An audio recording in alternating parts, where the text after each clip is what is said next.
Hello. There's a man who's on his way to Chicago on a plane, and he sits down in first class.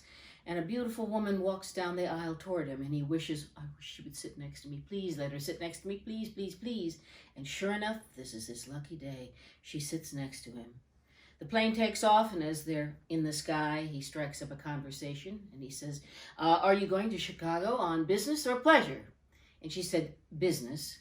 I'm going to be at the National Nymphomaniac Convention in Chicago.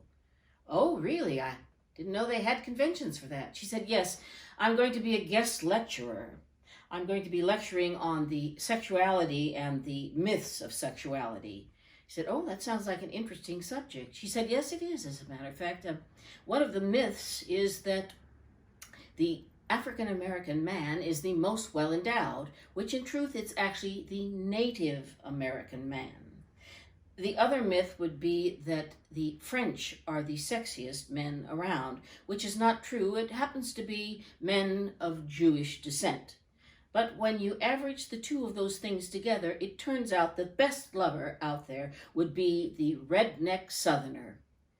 Oh, I'm sorry, she said. She's kind of embarrassed. I'm sorry, I just poured out my entire biography to you.